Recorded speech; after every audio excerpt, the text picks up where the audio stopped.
Well,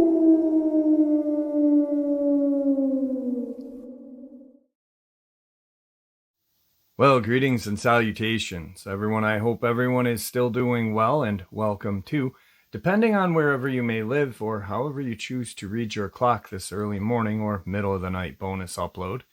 Before we jump into it, a couple links. As many of you know, I rely on Patreon, PayPal, channel membership, and the merch to help the channel to continue to grow and go. Links to Patreon, PayPal, and channel membership is in the description below. Merch displayed directly under the video. Also, Dogman Frightening Encounters, Volume 1 through 3, the audiobook versions. They were written and researched by Tom Lyons, narrated and produced by me, Jeff Nadolny. Those audiobooks are available on Audible, Amazon, and iTunes, links to which are also in the description as well. And finally, last but definitely not least, if you'd really like to help support the channel to continue to grow and go, simply subscribe. It does not cost a cent. Click that like button, takes half a second. If you don't want to miss out on any of the informative uploads I put out daily, click that bell icon, and folks, please leave a comment. Why? Well, because all of these things really do help the channel to continue to grow and go. And yes, folks, they definitely do matter. Now, everyone, I have taken far too much of your time. Let's jump in to this early morning or middle of the night bonus upload, shall we? Today's first part of the upload. First, let me start by saying I've always had a belief in God, and that belief was strongest when I was a child. I'm not a phony, baloney, raise your hands, hallelujah type of person, but I'm a person who tries to follow their heart and practice their faith. I'm still very human and have a little bit of the Old Testament in me. When I was 23 years old, I went out to California to visit my brother. It was a hard time in my life. I was questioning whether there was a loving God or even if he existed. Within about 3 weeks into my visit, in October of '87, my brother, his wife, his baby girl, and I went camping on Catalina Island. Originally, I thought it was Avalon Campground, but now, after looking up some info, I believe it was Hermit Gulch Campground. Anyway, I knew there were two things to watch out for during the stay, rattlesnakes and wild hog. After the ferry ride, we hiked out to our campground and arrived there late in the afternoon. There were 3 groups of campers that night. Most of the sites were empty. On our site, we each had our own tent. I had mine, my brother had his with his family. We were located near the bathhouse at the edge of the woods, a short hike to the botanical gardens. When night came, I decided to take a walk into town, pick up a 6-pack of beer, and bring it to share with my brother. I really didn't need the beer. It was just an excuse to get out for a walk. It was a little treat for my brother and myself. The night was beautiful. I was surprised how the air had cooled down from the daytime temp. The stars were shining brightly, and it was as if you could reach out and touch them. You could faintly see the mountains against the now darkened sky. I began to walk past the bathhouse and onto the dirt road. As I walked onto the dirt road, I noticed the road was getting harder and harder to see. I was moving away from the utility light of the bathhouse. I turned my head sideways so that my eyes could see a little light that was reflecting off the road. I continued to walk when all of a sudden I started to hear this repetitive, almost inaudible moan breathing sound. Ah, ah. I thought my mind was playing tricks on me. So I said a little prayer in my head. Then the sound grew louder, and I thought, man, this is real. I said another prayer to the Lord, but this time out loud in an attempt to scare whatever it was away. The noise stopped. I didn't want anything to do with the noise. I continued walking and eventually started to come out of the darkness back into the light of another utility light. There were now horses on my right, greeting me with their snorts. I thought maybe this was what I heard, reverberating off the ground while I was walking toward the horse. I thought, Pete, you're losing it. I continued to walk, and now the golf course was on my left. As I looked around, I remember thinking, There's not a soul around. This place just really shuts down at night. I walked along and past the parked golf carts and continued until I was across from the outbuilding, when all of a sudden the horses that I had passed moments earlier freaked. And I mean freaked. I thought either a fight had broken out or they were aware of my presence. Funny thing was that most of them were running straight toward me. I got off the road and approached the barbed wire fence. Some of them came to a stop not far from me. I could see one of the ears pinned back, nostrils flaring, eyes wide with the white showing, and the head high, bouncing in an agitated motion. I started to talk out loud to them, trying to calm them with my voice, all the while looking down the area I had just came on that dirt road. There was nothing. I came away from the barbed wire fence and got back on the dirt road. I took 15 to 20 steps on that dirt road heading to town and decided I was going to look one more time down that dirt road. This time I spun around to my left quickly and looked down the road at the same area, trying to catch whatever it was off guard. And to my amazement, way down the road near the golf course side, away from the horses, I saw a human silhouette, roughly 6 feet tall. It was in mid-stride with its head slightly lowered. As I looked towards it, it stopped his stride and stood erect. He stood still for a brief moment and then leaned to his left, as if realizing that I could see him. He had come into the light, and I could clearly see a shadowed outline of what I thought was a person, head, arms, legs.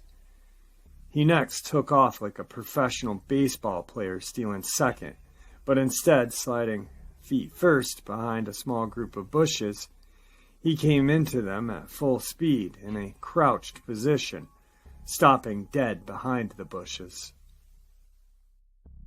My first thought was, this guy's pretty fast, and he's trying to scare me. What an immature nut. What if I take my 6'1", 220 bodybuilding self over there and put a little scare into him? However, just before I could do this, I saw his head pop up and recede twice behind the bushes. This time, I got a good look at its head, and the shape did not look human. Immediately, a fear grew within me, and I couldn't stop because I realized what this was. And I had just come from a completely dark area where this thing was right next to me. I was in disbelief. How could it be way out here on an island? But I certainly knew what it was from past experiences. I thought that I was in lethal danger. I thought it was stalking me, measuring me up for a quick strike. I thought I was going to witness my own death.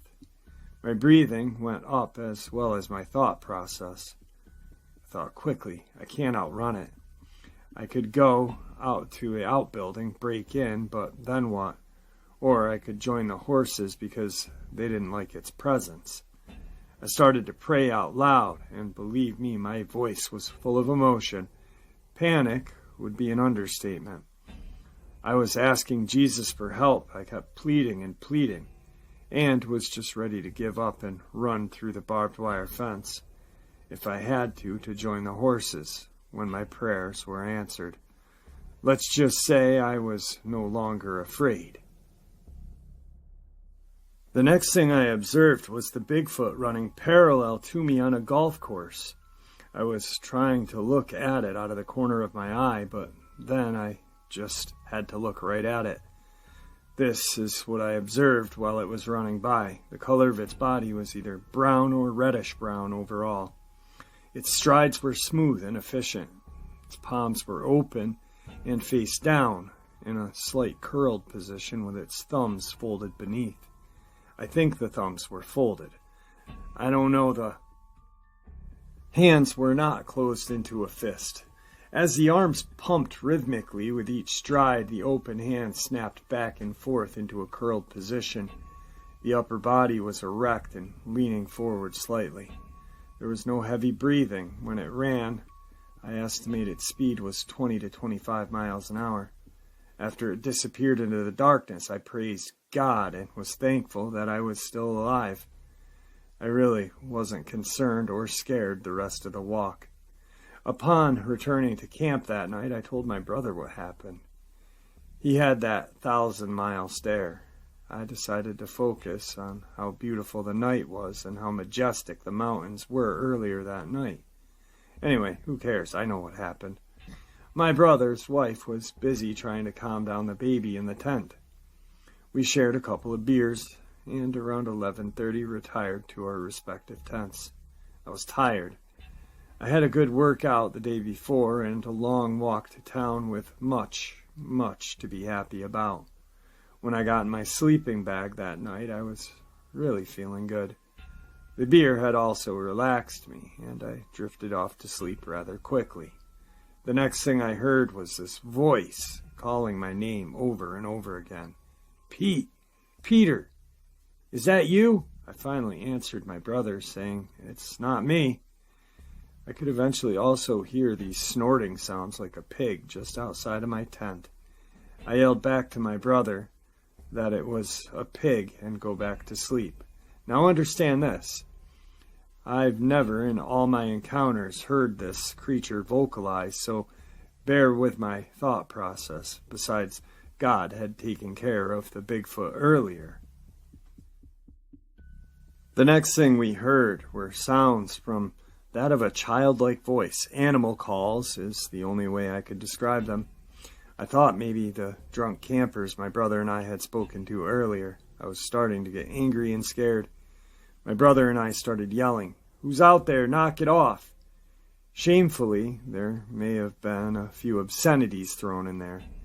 We were both yelling at it to stop, and then the sound changed.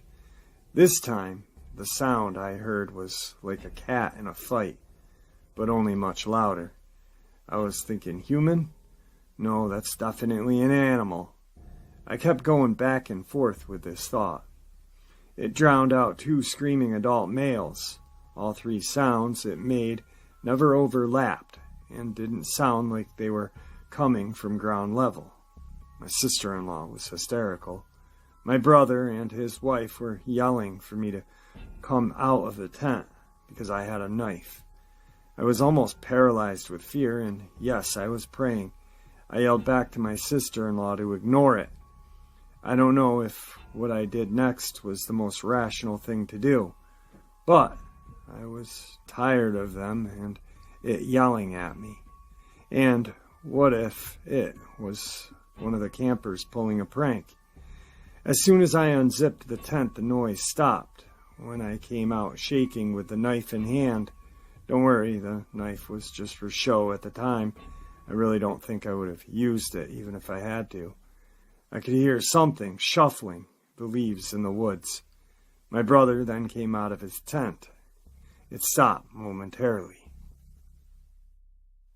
Marty proceeded to tell me that it was a hog and a cat fighting over the snacks we left out. I asked him what if it was the Bigfoot. He persisted with his theory, and then he went back to his tent to console his wife. As soon as my brother left, the leaves captured that movement of whatever it was, but this time you could distinctly hear it moving on 2 legs. I heard 4 steps progressively getting fainter as it moved away from us through the woods. Crunch, crunch, crunch, crunch. No human can move like that through complete darkness without special equipment. I knew without a doubt that our friend had returned. I remember thinking, who cares? No one's ever going to believe me. We all slept in the same tent that night. I was on the side of the tent by the woods and didn't get a wink of sleep. My mind was racing the whole night on all of the events that had happened. The next day, I looked for tracks but found none around the picnic table. There were snacks on the table, beer, and possibly a soiled diaper. But 2 of the bottles that still had beer in them were gone. This may sound ridiculous, but this is the truth. I wanted to stay the next day, but my sister-in-law didn't want anything to do with it. Oh, by the way, Neither I nor my brother were drunk during this encounter. Honest to God, this is a true story, I swear. Here's a description of Catalina Island. Catalina Island is one of the Channel Islands about 20 miles off the coast of LA. The island is about 76 square miles, of which most 88% is uninhabited by people. 42,000 acres of land set aside for the unique ecosystem. A diverse habitat is home to thousands of species of native plants and animals. It also supports feral animal, including cat, hog, goat, and buffalo, although the goat are being eliminated. 2 of these unique animals can't be found anywhere in the world, and they are the beachy ground squirrel and the Catalina fox. Now, this is my own kind of view on what happened that night. I honestly don't think that what he saw was a Sasquatch. I really honestly think that what he saw that night was either a Dogman or, according to Kuhnbo's types, is a type 3. Which resembles a dog lacking a tail. Very muscular.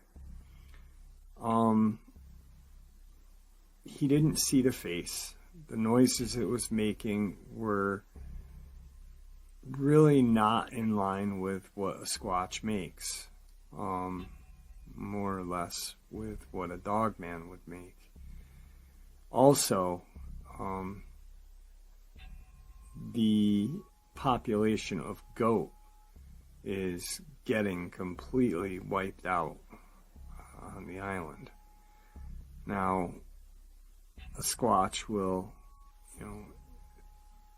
depending on how hungry it is,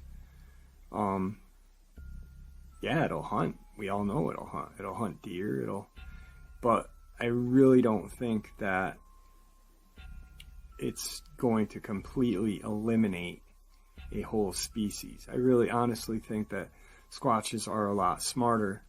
I've heard that they actually can herd animals like cowboys do when herding cattle. So I think they would be a lot more careful with their food resources, more so than a Dogman. But, this is just, it's based on theory and speculation. I'm not saying I know anything, so it's just my theory, and if you want to go with that one, go with that one, and if you don't, go with the Bigfoot theory. It's either or. So, moving on. Now, the next part of the upload is something I really don't do a lot of, which is discussing legend and stuff like that. Yes, periodically I do it, but I don't know, and especially stuff that people may have heard about, but I kind of want to share this with some people or you guys because some of you may not have heard about this. So here goes. We've all heard of the story of the United Kingdom's Black Shuck, the Demon Hound. But there is another hairy creature in that country. The story was uncovered by Roger Parsons and dates from 1926. A young archaeologist living in Llangrick Fen, near the appropriately named Dog Dyke, one day discovered a set of possibly Neolithic remains in a peat bog. The curious thing was that the skeleton uncovered appeared to have large canine-like snout, the wolf's head, in fact. The young scientist carried the skull to his cottage and set about a minute examination of the bone structure. After several hours of work, he admitted defeat. The wolf's head would not submit to any rational scientific explanation, and so he decided it was a hoax. Possibly in the same vein as the famous pit-down man. In that case, the lower jaw of an orangutan had been used to fake the preserved skeleton of the early species of man.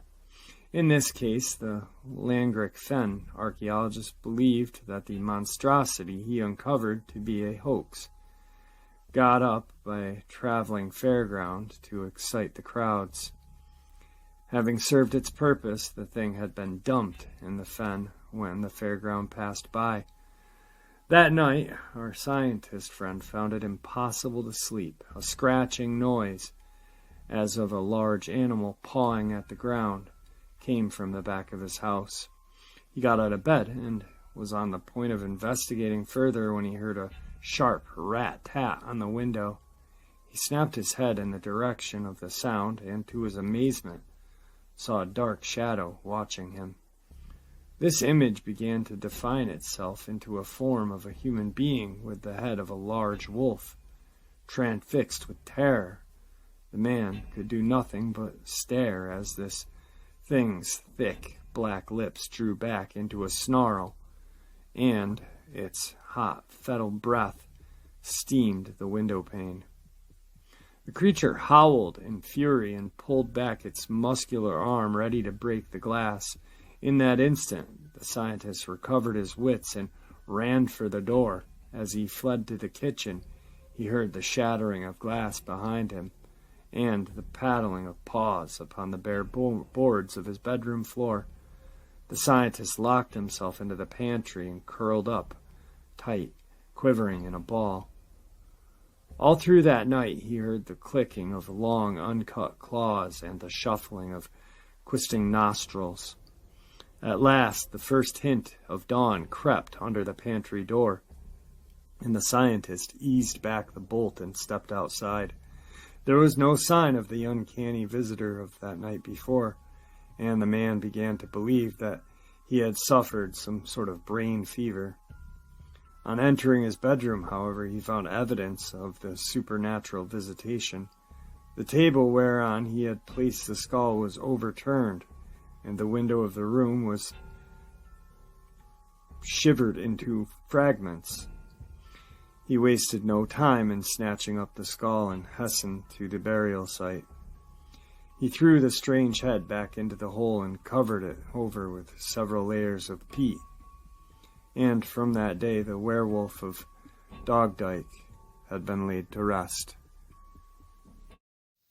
And there you have it, folks, this early morning, middle of the night bonus. I do hope you all enjoyed it as much as I enjoyed sharing it with you, and I'd like to thank you all for supporting the channel. It is, after all, your support that keeps this channel growing and going, and what gives us all a place and a chance to share our experiences and theories judgment-free. Everyone's treated with the respect we all deserve, so thank you. Please stay safe, happy, healthy, and ever vigilant, keeping an eye on our children, pets, family, and friends. These creatures are real. They are out there, and they are dangerous. Share this information with those you love and care about, and it may just help save their lives someday. Until next time, never stop asking questions, never stop searching for the truth, and God bless.